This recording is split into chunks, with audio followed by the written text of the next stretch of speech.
Alright! Good morning Pilipinas and good morning world! At sa ating makababayang OFW at makababay natin na nandito sa Pilipinas na walang sawang sumusuporta dito sa ating munting programa, thank you so much, mabuhay po tayong lahat hanggat gusto natin.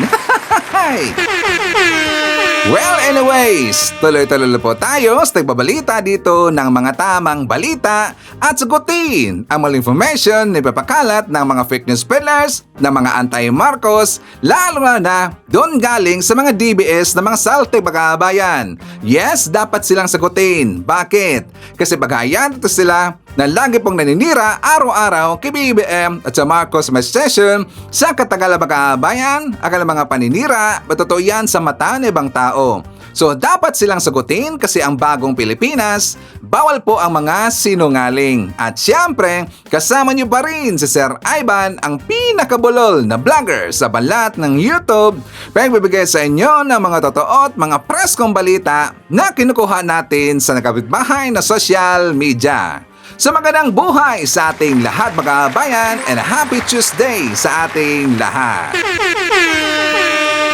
Okay, so before na mag-start mga kabayan, well syempre, as usual, i-check more natin ang ating mga viewers na may maraming comment dyan sa baba sa ating comment section, ang ating pong top 5 commenters.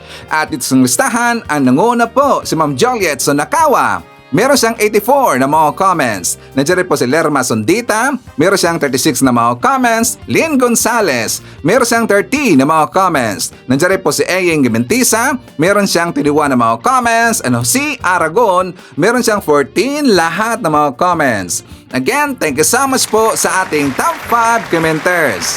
At syempre, pasalamatan natin ating po mga silent viewer dito sa ating channel. Thank you so much. At syempre, pasalamatan po natin ang lahat ng mga viewers na lagi pong nagla-like, lagi pong nag-share ng ating mga videos, at doon sa ating mga viewers na subscribe sa ating channel. Thank you so much. At syempre, i-acknowledge natin ating pong mga channel members. Nandyan si Ferdinand Baldonado, Cosmo Defender, Katita Darl, Edmond Casillejo, Samuel Membrado, and Via Bibar. Pasalamatan natin mga kabayan ang nabigay sa atin ng super thanks or pang lemon na Sir Ivan. Thank you so much kay Duna Misayas, nabigay sa atin ng 320 Japanese yen. Thank you so much. At syempre, i-greet natin ating mga suki, mga early birds, yung nanguna sa pag-comment dyan sa baba sa ating comment section. Nandyan sila si Maria Campo, Moonflower, Dexter Cruz, Sarah Bertman Vlog, Rodelio Liagas. Nandyan rin po si Emmy Mapalan, Lilian Alyabe, Nelson Jr. Yap, Fibron Yula, Florifigo Mapa. I-shoutout natin si Noel Narcida, Josephine Tugas, Devi Orduna, Emily Basog. Hi to Jaime Garcia from Nottingham, UK. Nandiyan rin po ang kapisanan ng mga direktor ng pelikulang Pilipino. Sila si Derek Erwina Argilies, Derek William Mayo at Miss Marivic A. Okay, and also syempre i-greet natin ating mga pinalangga na mga legends, ang mga senior citizens. Hello po, kumusta ang lahat? And also i-greet natin ang happy birthday si Princess na nandyan sa Nagoya, Japan. Greetings from Joliet Sonakawa. Happy birthday! Okay, so kumusta ang lahat mga kabayan? How are you today?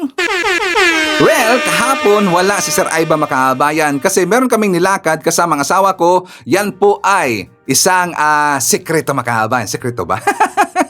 Yan kasi po ay aming sorpresa makabayan. Ito po ay nakatulong po sa gobyerno natin. Gusto kasi si Sir Ivan na mag-contribute lang po sa ating gobyerno at yan po ay sorpresa galing kay Sir Ivan makabayan. O diba, DDS? Sa tingin nyo ba si Sir Ivan walang ginagawa para po makatulong tayo sa bansa natin? In your face, DDS. Alam nyo, kahapon mga kabayan, ang daming message sa akin Messenger, doon po sa Facebook, doon po sa ating YouTube comment section mga kabayan, ang daming bashers na naghanap kay Sir Ivan. Bakit daw wala tayo kahapon mga kabayan? Bakit kaya tayo hinanap ng mga bashers mga kababayan? Kasi I am feeling ko mga kabayan, ito tungkol po sa ating last vlog tungkol doon kay Digong. Diba nakalagay doon sa ating thumbnail, Digong inatake sa Cebu. inatake sa Cebu mga kababayan. Kinuwing na si Sir Ivan.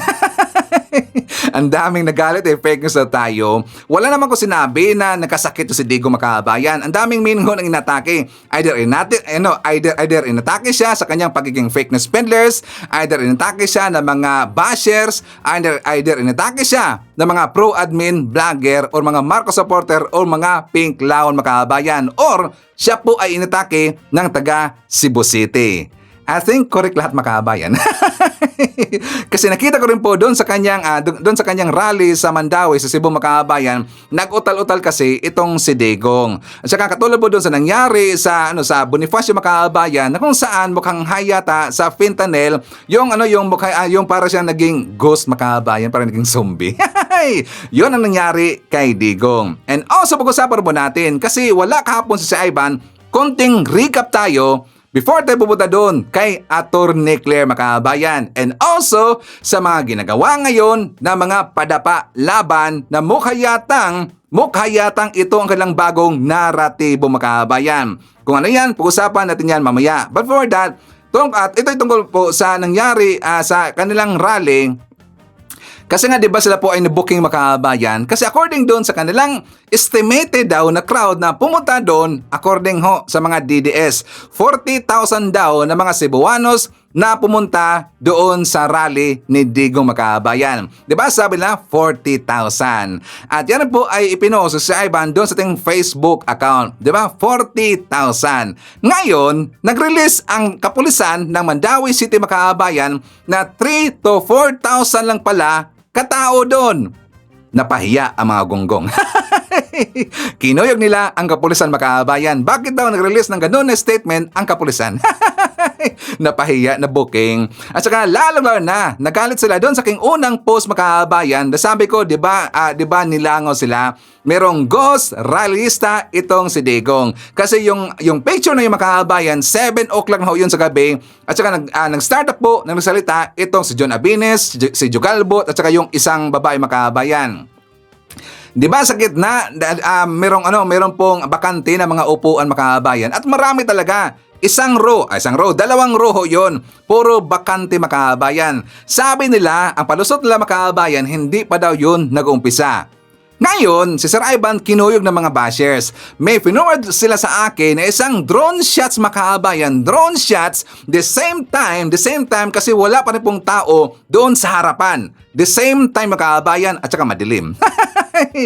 Ngayon, hinighlight namin, gin-brightness mga kababayan, nabuking sila na kung saan, kasi nga yun diba yung unang ipinakalat nila, madilim mga kababayan, para kasi hindi makita, hindi mapansin na mga nakakita doon sa drone shots na uy, ang dami. Kasi madilim mga kababayan, mukhang ang dami. Lalo na nung nagano na sila sa kanilang light, sa kanilang cellphone mga kababayan, mukhang marami tingnan. Booking pa rin. Kasi nga, gin-edit ho yan, not edit, in-enhance ho yan, gin-brightness, at saka yung highlights mga kababayan, tinaasan namin para makita yung mga tao, at saka yung mga part na madilim mga kababayan, medyo bumaba. Mag-highlight siya or yung liliwanag mga kababayan. So nakita natin yung exact kadami yung naputahan doon sa rally mga kababayan. At totoo talaga, ang sinabi ng kapulisan na 3,000 to 4,000 lang katao ang pumunta doon sa rally mga kababayan. Di ba? Alam na natin yan. Ngayon, napakalat sila ng video. Kasi nga napahiya sila. Meron silang inilabas na video mga kababayan. Yung una na yon, di ba lumabas po si Digong until nilagyan nila ng video yung sa Planet Shaker na concert mga kababayan sa Cebu City last year. Kilala ba natin yung Planet Shakers? Di ba ang ganda po ang kanilang mga songs mga kababayan? Nag-concert sila last year sa Cebu City. At yun ang kanilang ginamit po na crowd mga kababayan. Napahiya mang gonggong. Bakit? Nalaman ho ng taga Cebu City na yun po ay concert ng Planet Shakers mga kababayan. So ngayon, sila ay nagsisihan. Pati nga di ba sila si Harry Roque, napakala si Roque, si Jason Sa, yung si Greco Belhica mga kababayan. Di ba si Belhica? Pati po siyempre yung mga didis na mga influencers, pati po yung mga naoto nila na mga supporters mga kababayan. Totoo daw yun na crowd mga kababayan. In-insert nila kasi nga yung ipinakita nila na crowd, na drone shots na madilim, hindi kasi ganun kadami mga kababayan. So in-insert nila yung concert ng Planet Shaker na drone shots mga kabayan. Yan ay nabaking na mga pro-admin vlogger. So ngayon, sila ay nagsisihan mga kabayan. Di ba naglabas po ng post itong fans, ito pong Facebook page na fans ni Sara Duterte, yung BP Sara Always mga kabayan. So sabi niya, "To all my fellow DDS, please post responsibly naman. Alam mo sa sarili mong fake yun, pero inedit mo pa talaga. For what? Para kumita ka? It's either di ka talaga DDS, nagpanggap ka lang para sirain kami, or gusto mo lang talagang kumita. Yung inedit na tong si Bichay B, yung intro ng video na inedit niya is fake. Planet Shakers concert ito. Pero the rest of the video is real from Cebu Rally talaga mismo." So yun nga makabayan. Hanggang meron siyang follow-up po na post itong si BP Sara Always. Sabi niya, "Punye," alam naman natin yan, "punye ang bitch ay na to. Pinagtatawanan tayo dahil sa fake post niya. Okay na naman sana i-post yung original video, but may pa-intro ba?" O diba, na-booking makabayan. So nang dahil sila ay na-booking, ngayon nagsisihan makabayan. Alam nyo makabayan ko, kapag kasi itong mga DDS na pag mag-release sila ng mga ganyang klase ng mga videos or yung mga post na statements sa kanilang mga account, klarong-klaro talaga na mga fake news. Kasi yan na lang po ang kanilang tanging pag-asa makabayan, ang mapapakalat ng fake news, kasi sila ay booking na ang taong bayan, ang Cebuano, ang mga Marcos supporter, yung mga tao na mga nakita po sa kanilang isinagawang rally makabayan, nagising na ho. Alam na ng taong bayan ang kalakalan ng ginagawa dito ng mga Duterte makabayan, kung gaano yon kakorap, gaano yon ka-incompetent sa kanyang trabaho makabayan, at kung gaano yon kasinungaling ang mga Duterte. So marami na pong galit sa kanilang makabayan. Pati rin po taga Cebu City tumulong po sa pagdibang sa kanilang makabayan. O diba, napahiya. Hey! So ngayon, before taputa doon kay Attorney Claire makabayan, ay papakita ko muna sa inyo para at least aware ang lahat na makababayan natin kung ano talaga ang kanilang intention kung bakit pinapatakbo ang kanilang slate or padapa laban makabayan. Di ba mismo na po itong si Digong ang nagsalita? Si Digong na po mismo dito ang nagsasabi kung bakit tumakbo itong slate na to. Hindi po para sa taong bayan ang kanilang intensyon makabayan na tumulong. Ang kanilang intensyon dito kung bakit tumakbo itong padabalaban ay para lang po kay Sara Duterte makabayan, para hindi ito ma-impeach. Diba itong sinabi ni Digong? Sulit kanin silang tanan. Pwede yung mudagan, pwede yung mudaog. Akong giingnan, kinahanglang ko nila tungod ni Inday. Manaog sila, o mudaog ni silang tanan, safety na si Inday. Di na ma-impeach. Sa butuhan pa lang, mulamang naman ng Senado.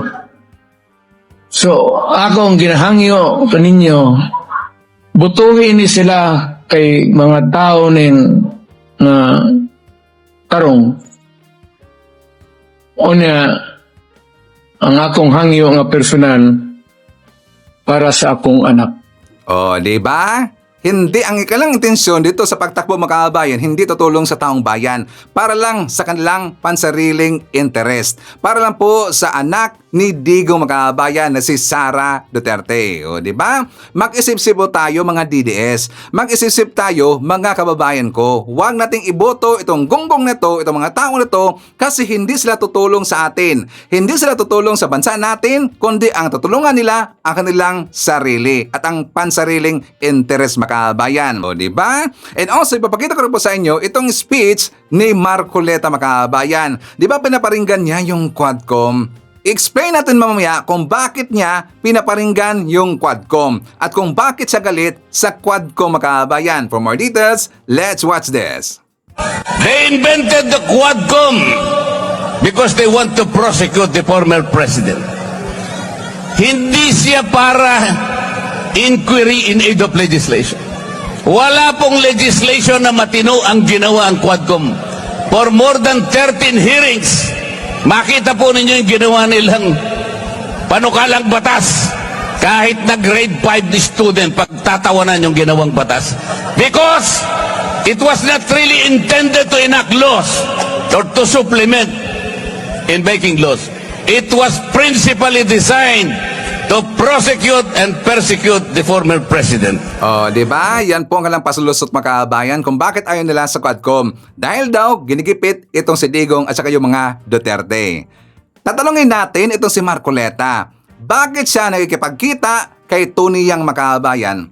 Nakikipagkita si Ivan? Yes, may picture po na kumalat ngayon. Itong si Marcoleta, nakikipagkita siya kay Tony Yang makabayan. Well, I am not sure kung kailan ito nangyari, pero ito po ang kumalat ngayon. Nakikipagkita itong si Marcoleta dito kay Tony Yang. Sino sila, Sir Ivan? Sila po yung alleged na 'di ba, sangkot sa drogas, kasama dito sa Pogo at saka Chinese drug syndicate makabayan. Yung grupo na 'yan. Itong Michael Yang, 'di ba, siya yung right hand po ni Digong sa panahon po ni Digong makabayan. Yung kanyang presidential advisor yata, yun if not mistaken. 'Di ba? Ngayon, nagtatago na po doon sa ibang lugar kasi siya po ay wanted makabayan. Ang kapatid ni Michael Yang kausap ni Marcoleta makabayan, 'di ba? Siguro sila yung funders eh. Hey, ipakita ko muna sa inyo yung balita makabayan. Before, di ba sabi dito ng balita, Quadcom, Duterte Pulse, Michael Yang, Alan Lim, Roslyn, pinakamalaking sindikato makabayan. Ang ibig bang sabihin, ang napalikod dito sa padapa laban o sa grupo ni Digong ay mga malaking sindikato makabayan. Di ba? Nagtatanong lang po. Kasi grabe ka ng budget makabayan. Grabe, no?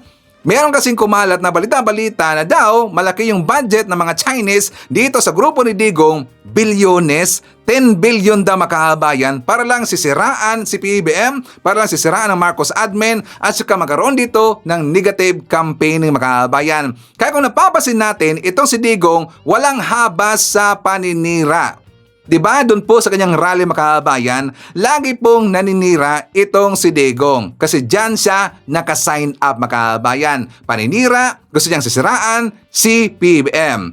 Ipapakita ko sa inyo makabayan, itong balita tungkol doon sa, di ba, sa Malacanang, bumanat na rin po kay Digong. Sumagot po yung Malacanang. And also, yung mga kongresista makabayan, ipinagtatanggol nila si PBBM. Binanatan ang sinabi ni Digong. For more details, let's watch this.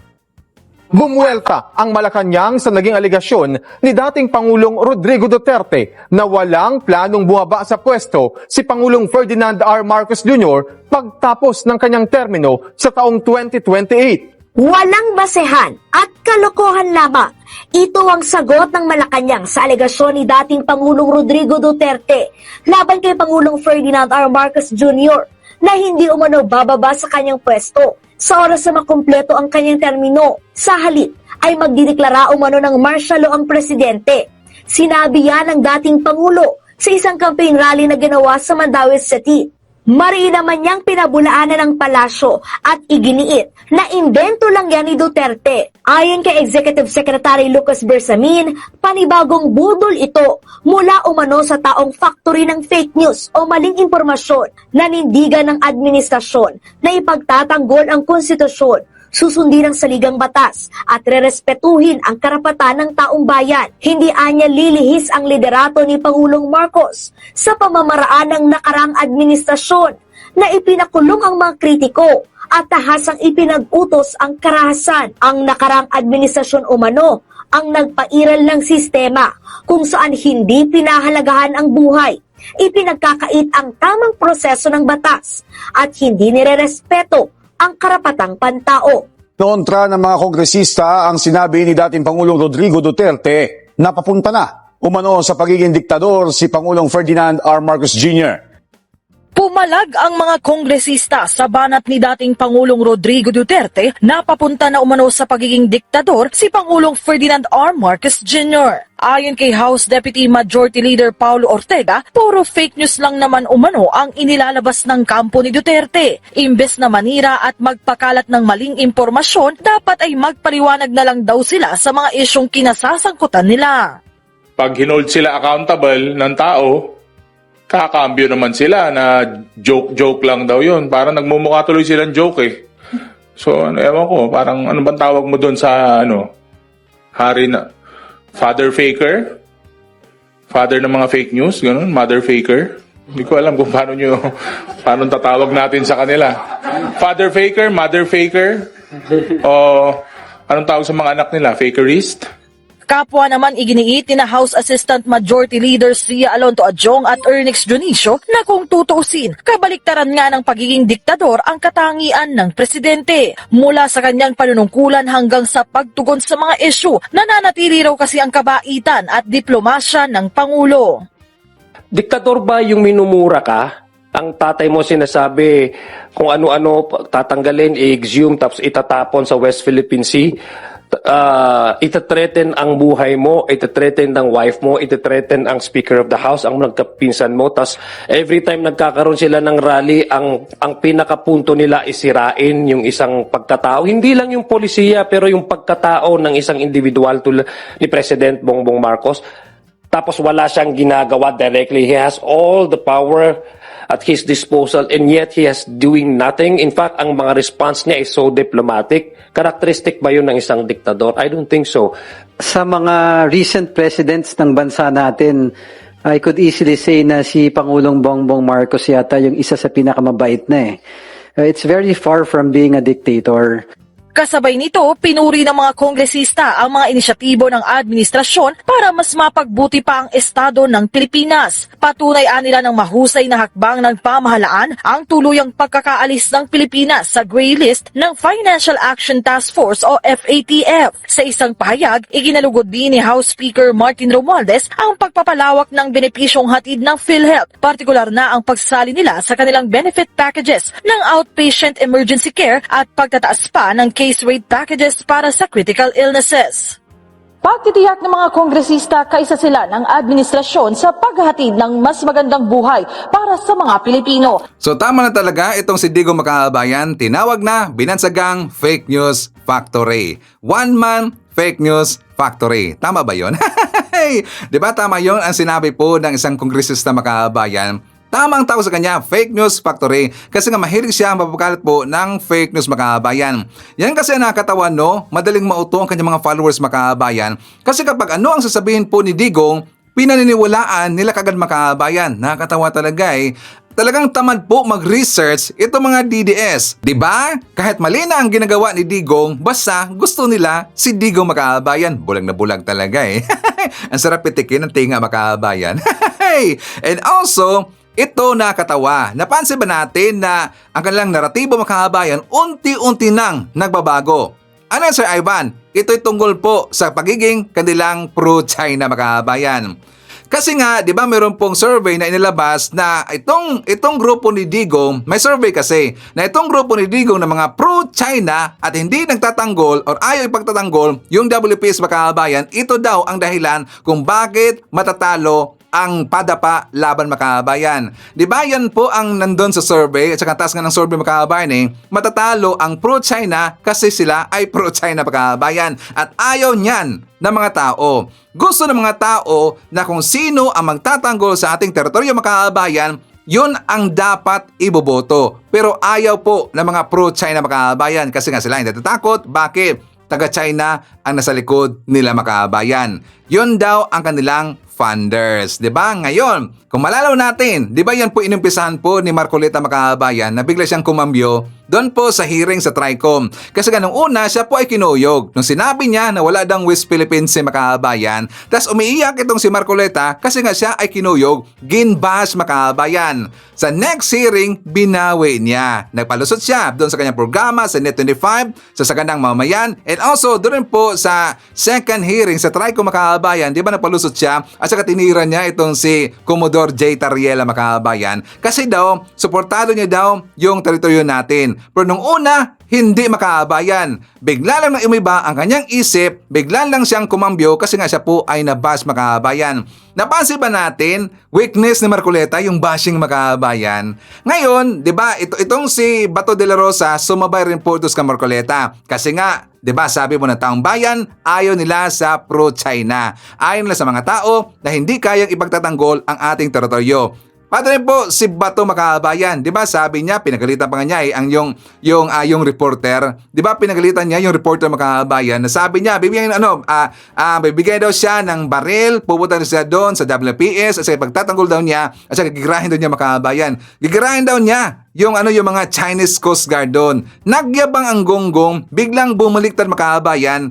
At the same rin po ngayon sa sinabi ni Bongo. At huwag tayong mababaoto sa kanilang naratibo mga kabayan. Huwag tayong mababaoto ngayon sa kanilang plano. Suportado na daw nila yung WPS. Ito ang palusot ni Bongo.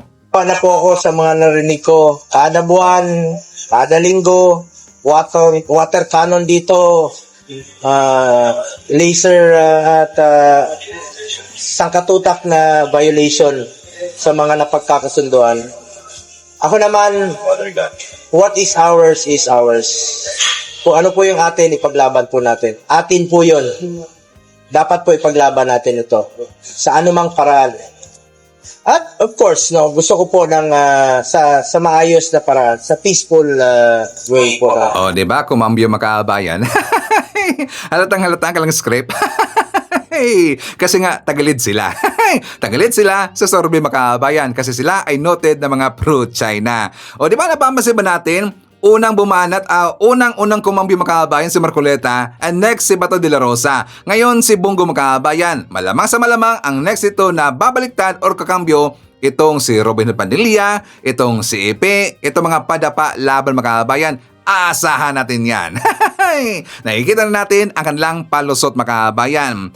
So ngayon, pupunta na tayo dito kay Atty. Claire. Si Atty. Claire parang bomba Makabayan at hindi nakailag itong mga DDS. Nag-iyakan sila Makabayan. Bakit si Ivan? Kasi hindi lang na-anticipate kung paano bumanat si Atty. Claire Makabayan. Si Digong talagang sunog na sunog Makabayan, di ba? But before that, siyempre, ipapakilala ko muna sa inyo ang bago nating sekretary doon sa PCO Makabayan. Si Secretary J. Ruiz and also si Yusek Atty. Claire Castro Makabayan. For more details, let's watch this. Nilatag na bagong kalihim ng Presidential Communications Office na si Secretary J. Ruiz ang mga prioridad nito sa ilalim ng kanyang pamamahala. Ang gusto mo po ni Presidente ay maibigay ang mensahe at programa sa ating mga ordinaryong Pilipino. Ang gusto nating mangyari is malaman o maramdaman ng tao na ang gobyerno ay para sa tao. May bahagi ang mga impormasyong dapat malaman at makatutulong sa mga Pilipino. Yan ang prioridad ng bagong pinuno ng Presidential Communications Office na si J. Ruiz. Ngayong araw, formal na nanumpa si Ruiz kay Pangulong Ferdinand R. Marcos Jr. bilang ika-4 na kalihim ng PCO. Layo ni Ruiz na epektibong maiabot ang mga programa at proyekto ng pamahalaan para sa mga pinakamahihirap na Pilipino. Marami pong mga programa na kinakailangan at malaman ng tao. Programa sa edukasyon, mga libreng pabahay, mga libreng, not necessarily but state-owned na pabahay para naman sa ating mga kapuspalad na mga kababayan. Kinakailangan po mapalapit ang gobyerno sa tao.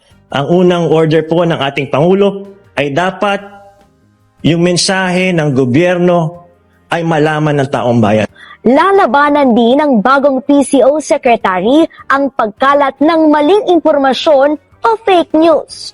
Ang daming kasinungalingan na mga sinasabi sa atin na wala naman facts, hindi naman base sa facts. Dapat yung atin truthful facts. Yun lang sa totoo tayo. Hindi tayo sa kasinungalingan. Bawal ang sinungaling.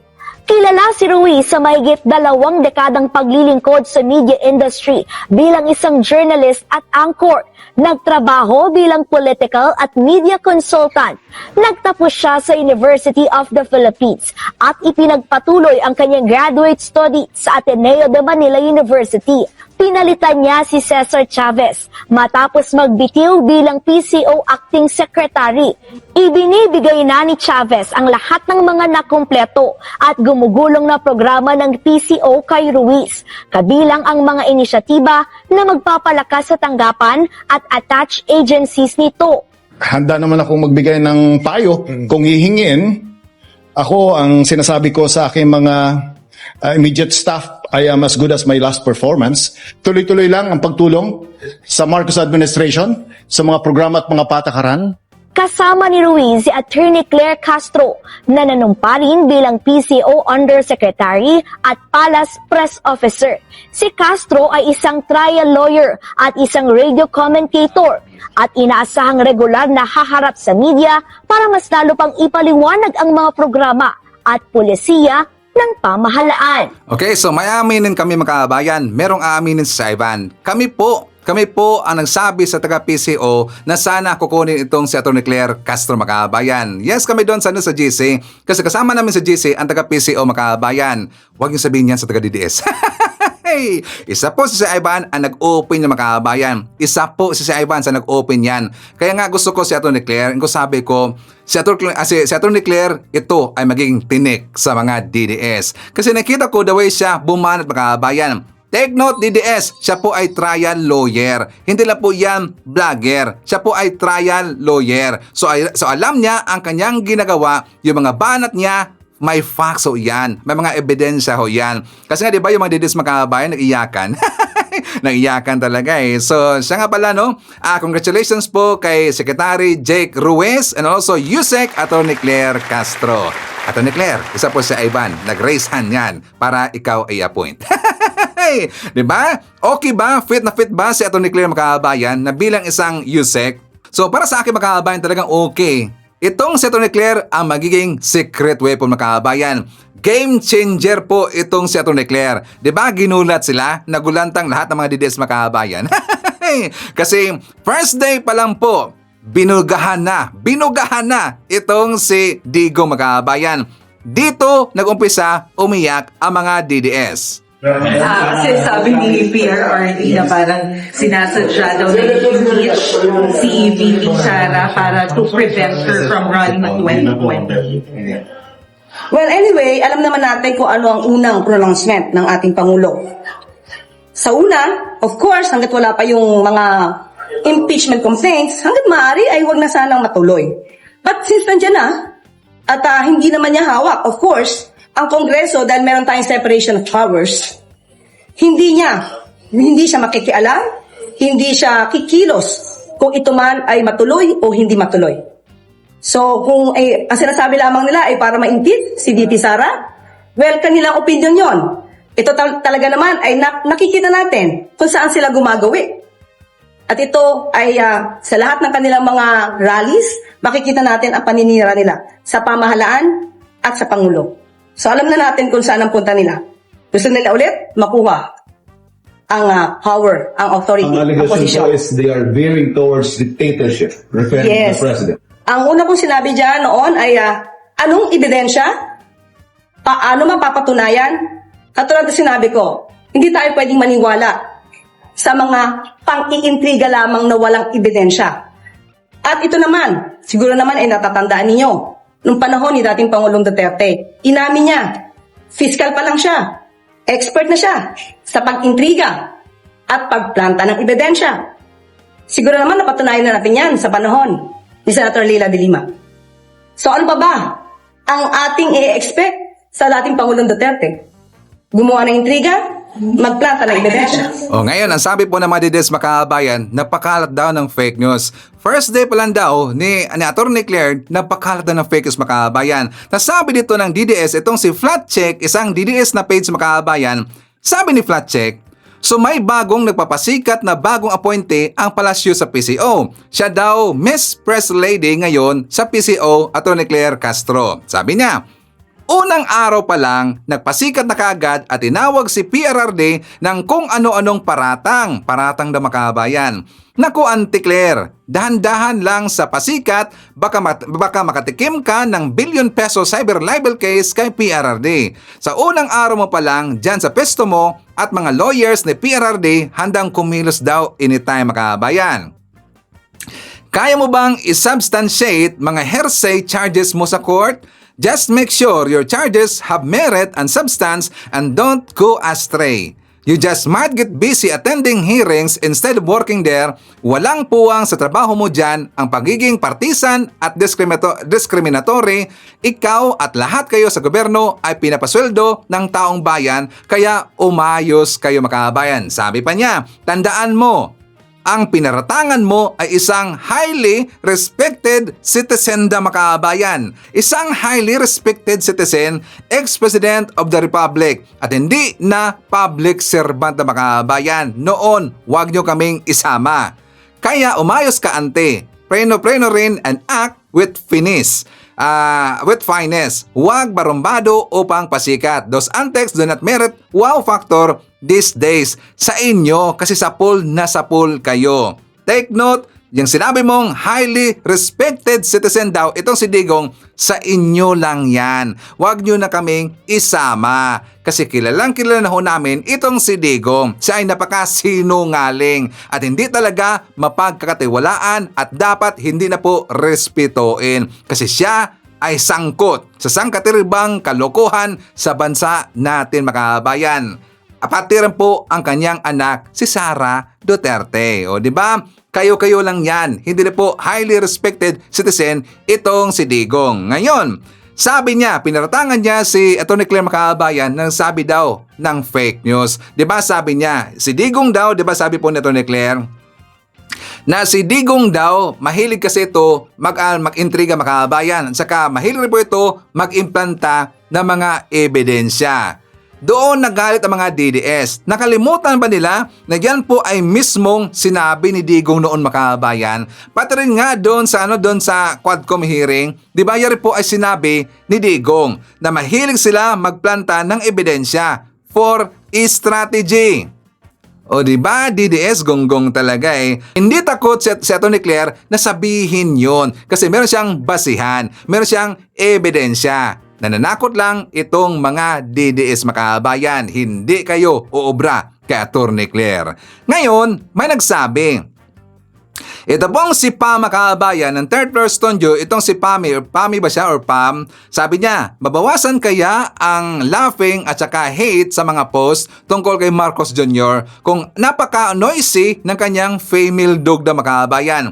Di ba tinawag ngayon na attack dog si Atty. Claire? Female dog naman ang term ginamit dito ni Pami.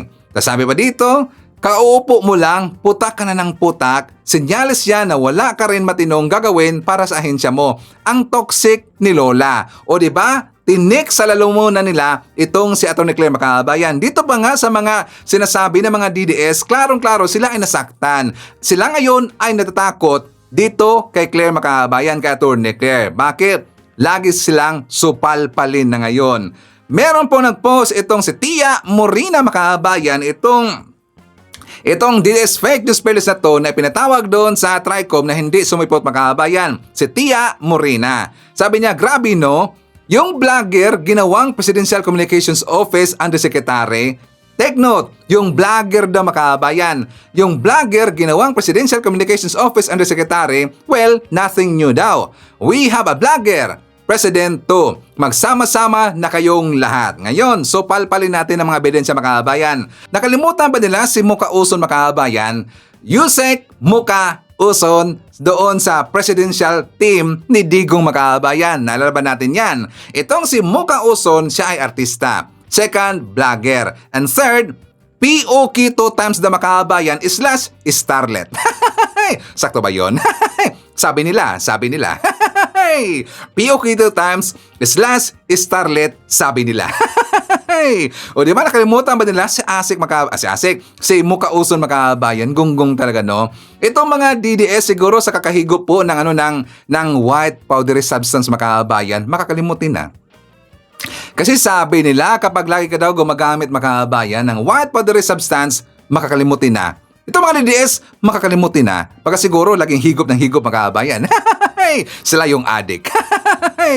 Diba? Nakalimutan nila si Muka Uson, makabayan, magunggong talaga eh. So, nakita natin dito na ito pong si Atty. Claire talagang tinik sa kanilang lalamunan, makabayan. Kaya nga, very, very excited sa Ivan. Game changer, secret weapon ng Marcos admin. Diba, nandyan na po itong si General Torre, makabayan. Si General Torre, bumabanat na po. Nagpaiyak po na isang DDS vlogger fake news, makabayan, o isang DDS fake news vloggers. Nagpaiyak ho yung taga Cebu City. Diba, doon nga sa kanyang Facebook account, makabayan. Tapos sabi pa niya, dahil nakita niyang umiyak, ito pong si Abines, makabayan, si John Abines, sabi niya, bye for now, beloved Cebu. See you sa next hearing. John Abines, see you daw sa next hearing. Ngayon, itong si John Abines, di ba doon sa kanyang video na kung saan inakasahan niya itong si General Torre na makabayan, na berdugo, sabi niya mamamatay tao, berdugo daw, makabayan. Pinagtawa na lang niya itong si John Abines. Sabi niya, natatawa na lang talaga tayo kung deadma lang, diwata daw. Di ba tinatawag nila na diwata itong si General Torre? Ngayon, nalegal ang lahat, kriminal at perdugo na naman daw. Pero noon, yung pagpapatay, feeling Diyos lang kung kanilang sambitin. Tao lang po tayo. Batas ang ating saligan. Here is Mr. John Abines at his finest. Kayo na lang po ang humusga kung sino ang kriminal at berdugo, makabayan. Ang kriminal, si Digong. Berdugo, yung si Digong. Klaro ho yun, Abines. Diba? Tumitira na rin po sa bumaba na rin po itong si General Torre, makabayan. And that is a good news. Tinik ngayon sa mga DDS vlogger ng mga tauhan ni Digong, si General Torre, plus si Atty. Claire, makabayan. Isa nga pala, Yusek Atty. Claire. Ay, Yusek ba? Ay, sakto lang nga. Yusek Atty. Claire. Diba? Super excitement. So anyways, isadara po natin. Nandyan po si Peaceful si Tortol, Teresita Bihasa. Nandyan po si Jenny Villegas, Romeo Esmen, Hira Clio Maisog. Nandyan po si Vanje Pajarillo, Felicidad Solitas, Daldet Pasamonte, Rosauro Oho. Hi to Lucrecia Candido. Isyadat natin si Teresita Mendiha, Frank Gaspar, Cora Villano, Mary Jane Tan, and hi to Anthony Samuels. Mga kababayan ko, ipakita ko sa inyo itong napaka-bitter na dalawang host doon sa Net25 sa ganang mamamayan, makabayan, yung si Nelson at saka si Jen. Talagang bitter na bitter at kitang-kita natin, makabayan, na talagang na gusto nilang konsentihin lang yung mga fake news na mga DDS. Kasi tinawag nila na attack dog itong si Atty. Claire. For more details, let's watch this. Huwag kayo ang huwag kayong taga-bana, no? Dapat magkaiba, ha? Huwag kayo ang taga-depensa doon sa mga bagay na inuupakan ng presidente tas i-depensa mo ng parang inenegatibo mo yung kabila. Di ba? Parang kumbaga sa bugbogan, huwag kayong taga-bugbog. Dapat kayo yung taga-pagdala ng mga magagandang balita, di ba? Yes! Bakit kailangang hiwala yung taga-pagdala ng magandang balita kaysa dun sa taga-gulpe sa mga nagdadala ng hindi tamang balita? Maganda ho kasi ang paan ng mga nagdadala ng magandang balita. At kapag kayo pa rin ang taga-gulpe, madudumihan yung paan ninyo, papangit na kayo. Di ba? Ang ibig sabihin, hindi ho pwedeng pagsamahin. Ito naman na sa akin lang na opinion, Jen, ha? Oo. Di ba? Kung meron kang taga-depensa sa presidente, gumawa ka, ito ang defense secretary. Pero kung PC o secretary ka, hindi ka dapat, pwede yan dumipensa, pero wag masyadong katulad ditong ginawa ni Atty. Claire Castro kaagad, no? Hindi pa mainit yung upuan, Jen, eh. Ganun ba? Tumira kaagad, bunwelta kaagad sa dating Pangulo. Dapat sa kanila, ang posisyon nila medyo mataas, eh, di ba? Dapat huwag silang le-level dun sa... Iba na dapat ang level nila ngayon. Ayun, dapat iba na. Kalimutan na nila yung mga dati nilang pagkatao. Di ba? Ako, sa tingin ko, mahihirapan si Atty. Claire Castro na baguhin yung kanyang pagkatao. yung kanyang image ata. Palagay ko. Dahil sa mukhang yun ang kanyang pagkatao talaga, no? Kasi pagka binalikan mo, mamimiss ko si Atty. Claire Castro sa kanyang mga vlog, ha? Nagbablog. Baka hanggang ngayon magbablog pa rin Kaya yan. pala, ganun ang kanyang mga tono nung kanyang mga vlog. Noon. Meron pala siyang tinatarget na meron palang papuntahan. Hayaan natin, ha? Pero ito pa lang, kasi simula pa lang, nakikita ko na una, hindi maganda yung simula. Ba't ano ba agad daw sinabi ni Atty. Claire? Inupakan niya agad si Pangulong Duterte. Ganon? Oo. Bakit hindi naman bago sa kanya? Kaya nga, ang ibig ko sabihin, doon sa antas nung kanyang kalagayan. Kasi undersecretary ka na ng PCO, hindi mo na level yun, eh. Hindi ka na dapat nakikipagbabag pa, no? Ang tawag kasi dyan, attack dog, eh. So, hindi ka na aso, Jen. Yun na nga. Hindi ka na taga-atake. Doon ka na sa level ng diplomatic ka na. Yan. Diba? Parang Kasi, ano bang magagandang ginagawa ng presidente. Dapat doon na tayo. Kasi, yung taga-atake, iiba na yun, di ba? Totoo. Kasi ang trabaho mo ngayon, ikaw na, identified ka na, no? Oo. Kasi kung makikipagbugbugan ka, Oo. at ikaw yung undersecretary, wala kang gagawin kundi sumagot to sa manggot. Kasi tsak magre-retaliate yung kalaban ng kabila. At ang mangyayari niyan, hindi nyo na maimemensahe kung ano bang magandang ginagawa ng Hindi ka administrasyon, di ba? makagagawa ng trabaho mo bilang Oo. undersecretary. Yun nga. Ngayon, kung ikaw tinalagang undersecretary para yun ang trabaho mo, siguro, gawin mo. baka yun naman talaga ang kanyang gampanin, ano ha? Baka nga. Oo. Kaya siya kinuha, di ba? Ano ba sa undersecretary for ano? For attacking the dog. Kaya pala. Ay, hindi na tayo magbabago dyan. No? Ay ngayon, iba na kalagayan ni Atty. Claire. Hindi ka na vlogger, hindi ka na rin Hindi na. broadcaster. Dapat mag-iba rin rin. Diba? Ikaw na ngayon ay magiging paksana ng mga issue Ayun. sa maiinit. At ngayon ay hindi ka na rin makatatago. Tsak! Yung mga dati ay pinasasaringan mo, makikipag-confrontational na sa inyo ngayon yan. At una-una, Jen, Oo. dahil nandiyan ka na sa gobyerno, Yes. bantad ka na, ha? Dati hindi ko binabanggit ang pangalan niyan. Iniiwasan natin sa palatuntunan ito. No? At ngayon, pwede mo na upakan ito, nako, di ba? hindi ka na pwedeng magbalat Hindi. sibuyas sa Hindi Atty. na. Claire. Oo, kasi ganyan talagang trabaho sa Opisyal gobyerno. ka na di ba? ng gobyerno. Eh, no? Oo, kaya dito pa lang, umpisa pa lang, kita mo, pinipitik-pitik ka.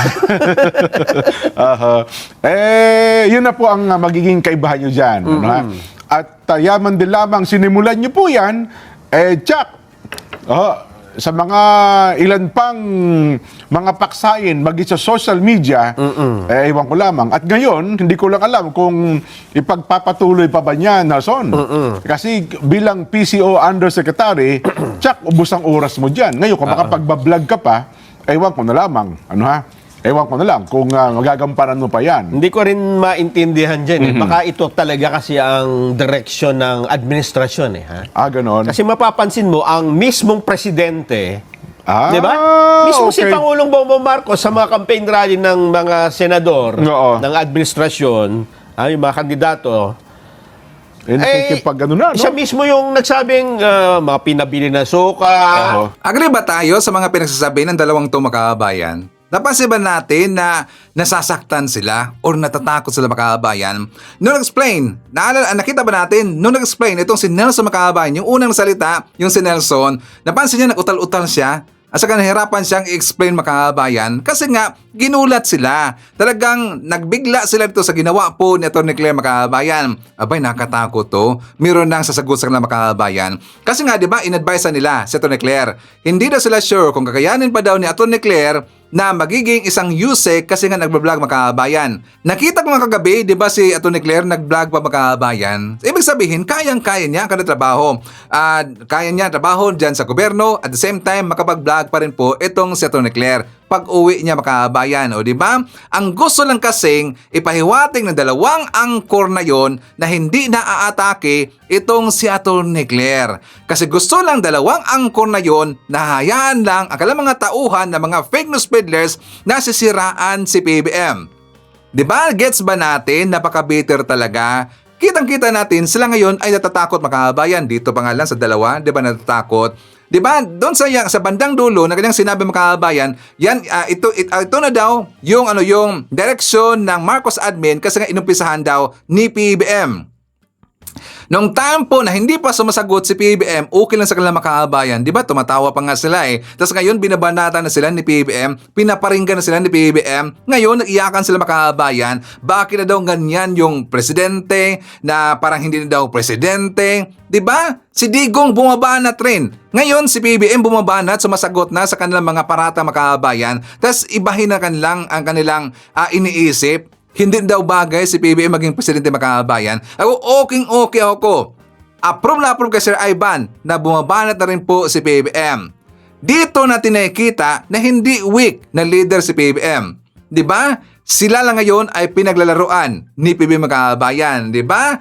Ang kanilang banat, doon rin po magbabackfire. Ang kanilang banat, mga paninira, nagbabackfire po Makabayan. Lalong-lalo na ngayon na nandyan na si Atty. Claire. Mas lalong magbabackfire Makabayan.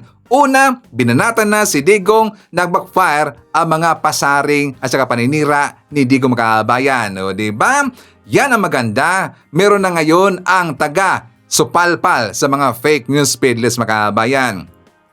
And also, babagita ko rin po sa inyo yung question and answer ni Atty. Claire doon sa kanyang press con makahabayan. Ito maganda. May makikuha tayo dito na isa na aral makahabayan or mapupulutan natin ito ng aral. Ito tungkol po sa gold reserve sa Pilipinas. For more details, let's watch this. Just a clarification. So, ibig sabihin, hands-off si Presidente doon sa gold reserves kasi PRRD mentioned or is accusing the Marcos family of stealing and selling the country's gold. Just so it's clear. Okay. Hindi pa to campaign joke ulit ni dating Pangulong Duterte? Hindi ba tayo nasanay dun sa jet ski promise niya? Na nung naniwala tayo halos sa mga sumuporta sa kanya, tinawag tayong stupid. So pag naniwala ba tayo ulit sa sinasabi niyang ito, baka mapagkamalan niya tayo ulit at tawagin tayong stupid. But anyway, we will take this seriously. Para naman hindi magkaroon ng fake news, lalo na doon sa mga taong nakikinig sa kanya at maaaring naniniwala pa. Itong issue na to, October 2024, nasagot na ito. Ang nagtataka lang ako, bakit paulit-ulit na binibring up ni dating Pangulong Duterte? Wala ba siya mga economic experts na magsasabi sa kanya kung ano ba talaga ang regular activities ng BSP? Ayon sa BSP, ang pagbebenta ng gold is just a regular activity. How? Why? To pump up the economy. Even at the time of former President Duterte, trabaho na ito ng BSP. Hindi niya ba alam iyon? Okay, now, sinabi nga dito, ang pagbebenta ng gold, kung mataas ang presyo, dapat ibenta. Sinabi din ng BSP, hindi pwede silang mag-hold that much of a gold. Okay, now, ang nagtataka lang tayo, bakit hindi ito alam ng dating Pangulo? Siguro bago siya magbigay ng ganitong klaseng intriga, mapapansin nyo sa kanya mga statements, hindi naman detailed. Anong proof niya? Again, as a lawyer. He is a lawyer. He became a fiscal. Alam niya kung paano magkuha ng ebidensya, no? To get the truth. Bakit sa kanya parang wala siyang ebidensya? Laging paintriga. All we want here is evidence. Ipakita niya kung si PBBM o ang Pangulo ang nag-utos para magbenta ng gold reserves. Samantalang sinabi rin ng BSP, solely and manage ito. No, solely managed by the BSP. So paano magkakaroon dito ng hand or pakikialam ang Pangulo? Johnny Yu, People's Journal. Ma'am, when you said you will take this seriously, what do you mean by that? Will the government file charges against the former president? Hindi naman po. Sasagutin lang namin yung mga joke na lagi niya sinasabi. Since tayo ay sumasagot dito ng seryoso, baka sa susunod sasabihin na naman ng mga supporters niya, hindi niya na naman kilala si dating Pangulong Duterte. Puro joke yan. So ito ba mga sinasabi niya during sa kanilang rallies or campaign rallies? Joke ba o seryoso? We have to know that. Mm-hmm. Okay. And also, ma'am, would you know under the Marcos administration kung ilan na pong gold ang naibenta? As of now, wala tayong records, pero sabi nga nila, according sa BSP, kukunin namin ito. Kung inyo pong i-require at alamin po natin kung maibibigay po sa atin ng BSP ang records na ito. Pero ang sabi nga po nila, mas tumaas pa po ang GIR natin to $106.3 billion. So ibig sabihin, hindi tayo, wala tayong problema sa gold reserves natin. So that's fake news. Ang sinasabi nila ay fake news or mas formal na word, disinformation. Botata. Okay, so kasama rin po natin si Estrella Kihans, Gested from Calaba, Laguna. Nandiyan rin po si Zeddy Proxy, John Wig, John De Los Rias, Evelyn Garcia, Josepen Gallego, Ashen, Jupay Kaligi, Quito. Hi to Jill Manalo from Pasig. Hi to Kelly Di Guzman Capuno from Tagaytay City, Cavite. Nandiyan rin po si Zelia Lorenzana, and hi to Angelita Hoelsinger. Okay, mga kababayan ko, siyempre, ipapakita natin ang good news para alam na mga DDS, na mga fake news peddlers, para alam ho ng mga haters natin, ng mga anti-Marcos, kung ano ang tinatrabaho ni PBBM at kung ano na ang estado ng ating gobyerno, mga kababayan. For more details, let's watch this. Lumagda ng 3 kasunduan ng Pilipinas at Palau kasabay ng pagbisita ni Palau President Surangel Whips Jr. ngayong araw. Pinalakas pa ng Pilipinas at Palau ang kooperasyon ng dalawang bansa kasunod ang pagbisita ni Palau President Sir Angel Whips Jr. sa Malacanang ngayong araw.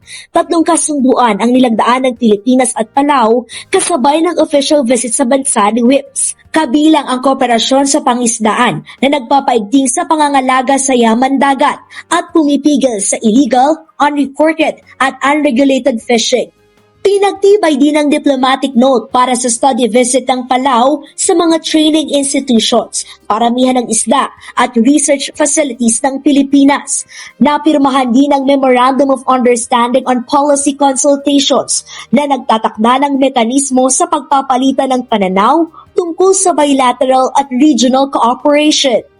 I reaffirm the Philippines' commitment to working closely with Pacific nations in charting the future of the Pacific and our unyielding support to efforts to advance the resilience of our Pacific kin, which at the heart of the Philippine Pacific Initiative.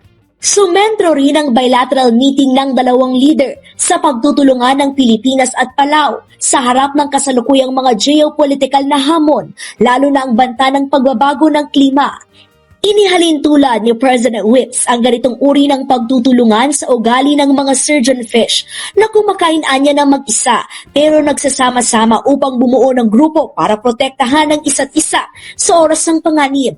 We must collaborate in navigating the geopolitical issues and pressures that we face, especially the existential threat that we faced with climate change. By standing united, we can overcome the challenges and build a brighter, more hopeful, and resilient future for our people. Let us move forward with purpose and solidarity. Inaasang makukumpleto ng dalawang bansa ang Labor Cooperation Agreement para maitaguyod ang kapakanan ng mga Pinoy na manggagawa sa Palau.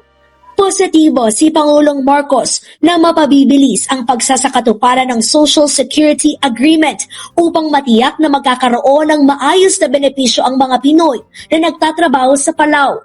Nangako si Pangulong Marcos na magiging partner ng Palau tungo sa isang makabago at matibay na tagapagtanggol ng kapayapaan. Inaasahang itutulak pa ng dalawang bansa ang paggamit sa isang sustainable, matatag at inklusibo na hinaharap sa Indo-Pacific region. Kapwa nagkasundo ang dalawang leader na ipagpapatuloy ang konsultasyon at pakikipag-ugnayan bilang tanda ng matagal ng pagkakaibigan. Itataguyo din ang kapayapaan, kasaganahan at kaunlaran sa rehiyon. Noong July 15, 1997, naitatag ang diplomatic ties ng Pilipinas at Palau. Higit 4,000 Pilipino ang naninirahan sa Palau na tinatayang 22% ng kabuang populasyon nito. Nagkasundo ang Pilipinas at Japan na palalimin pa ang kooperasyon sa 3 larangan sa depensa at seguridad.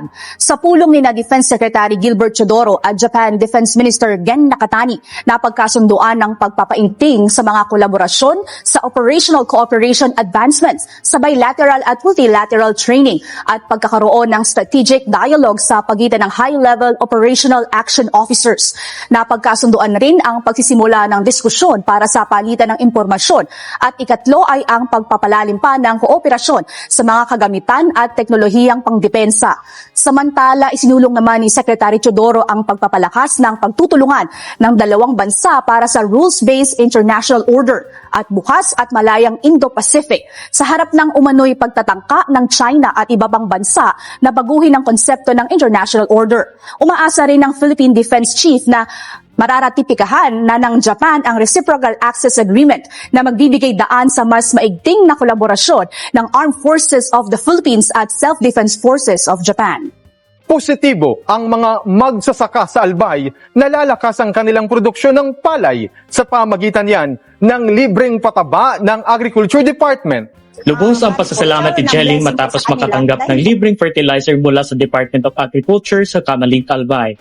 Malaking tulong niya ito para madagdagan ang kanilang produksyon ng palay at kumita ng malaki. Sa pamamagitan na binibigay po nila ng tulong, ito po kami na umaangat din, hindi lang sa pamumuhay po namin, kundi sa mga naibibigay po nilang benepisyo through sa DA. Isalamat si Jeline sa mahigit 700 magsasaka na benepisyaryo ng fertilizer voucher discount mula sa mga bayan ng Ginubatan at Kamalig sa Albay. Ang 2 araw na pamamahagi na ito ay bahagi ng National Rice Program ng DA, katuwang ang pamahalaang panlalawigan at LGU Kamalig. Ito yung binibigay sa atin ng national para assistant sa mga farmers natin. Actually, ito nangyayari every cropping naman, may tulong silang pinabahagi. Nakadepende sa lawak ng sakahan ang natanggap nilang fertilizer o 3,400 pesos kada hektarya. Ibig sabihin, halos 590 hektarya ng sakahan sa 2 bayan na ito ang makikinabang sa mga pataba para madagdagan pa ang ani ng mga magsasaka. Isa lamang ito sa mga ginagawang hakbang ng administrasyon ni Pangulong Ferdinand Marcos Jr. para mapalakas pa ang sektor ng agrikultura at patuloy na matulungan ang mga Pilipinong magsasaka. Sinimulan ng ibenta ng ilang lokal na pamahalaan ang abot kayang bigas ng National Food Authority. Samantala, tiniyak naman ng Department of Agriculture na sapat ang supply ng NFA rice. Maagang-maaga ay pumila agad si Tate Anselmo sa driveway ng San Juan City Hall. Ito ay para makabili siya ng mas pinababang presyo pero magandang kalidad ng bigas mula sa National Food Authority. Mura kasi. Mura kaysa sa ibang bigas, mahal eh. Ito makakamura ka, di magsaga na lang tayo kahit ano. So may makain na tayong bigas. Bago daw kasi magkaroon nito, tig 60 pesos per kilo ang binibili niya sa palengke. Kaya nang malaman niya na may tig 33 pesos na bigas sa kanilang City Hall, ay agad siyang napasugod. Sa San Juan City, nagsimula na ngayong araw ang pagbibenta ng abot kayang NFA rice. Ito ay matapos unang magpakita ng interes ng lungsod sa pagbibenta ng abot kayang bigas mula sa National Food Authority.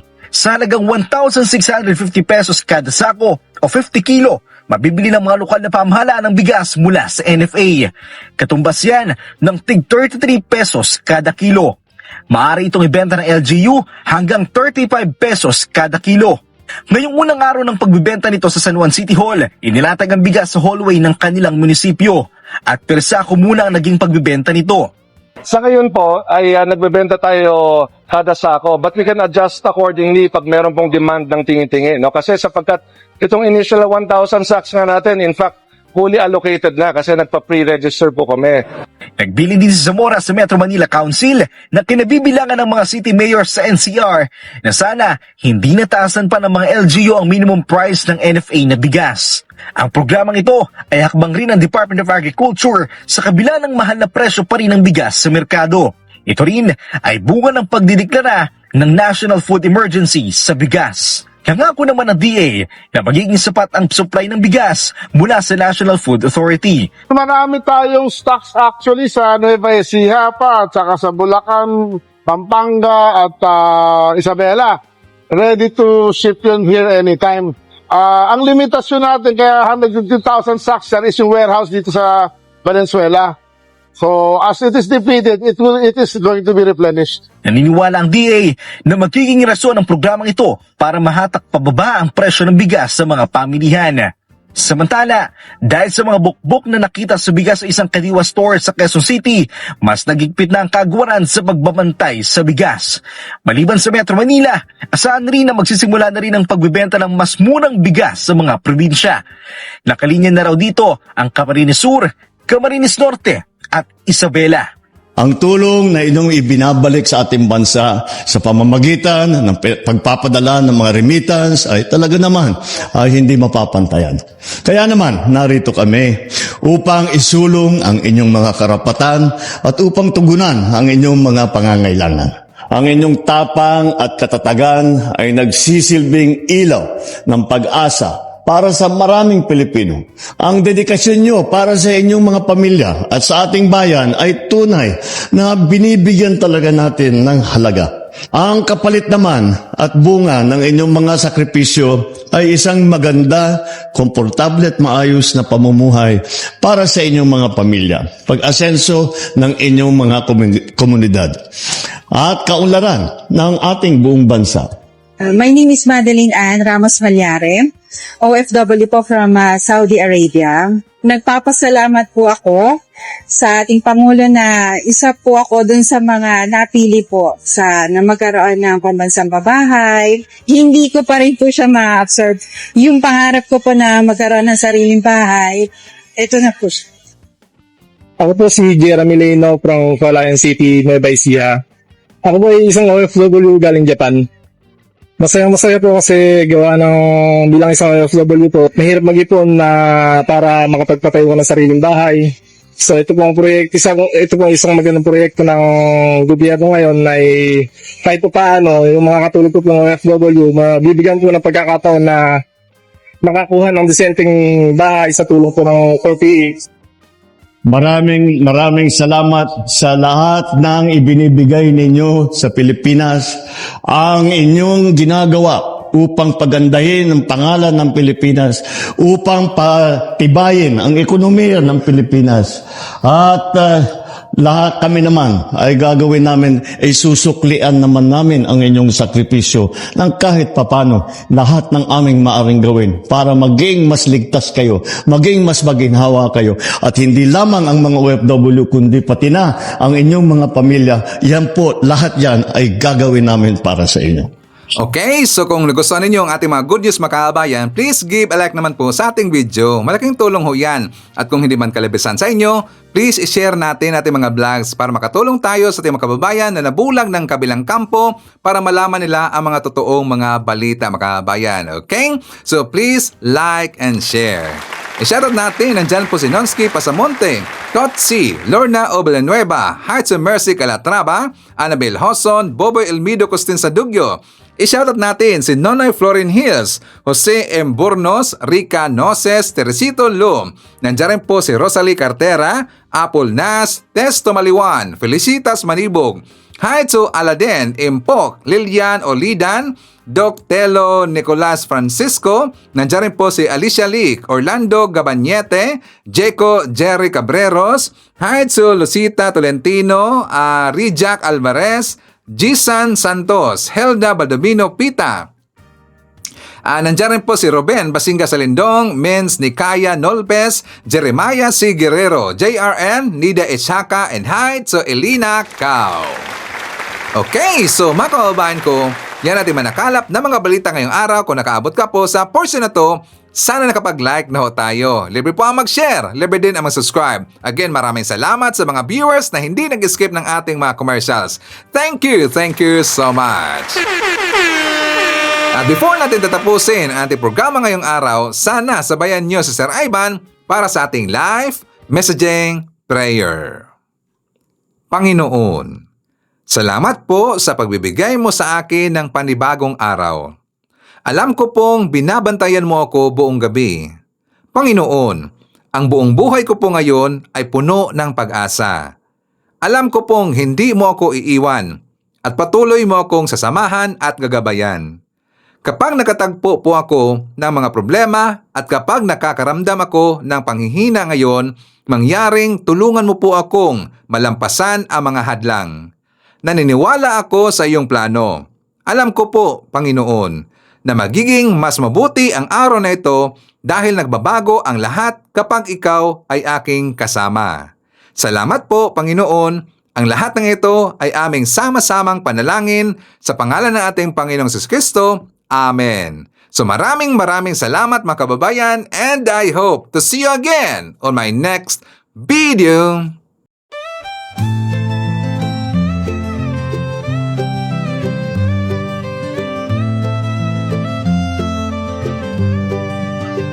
Sa bawat pagsikat ng araw, ikaw ay nandyan. Tinig mong matatag, sa amin ay gabay.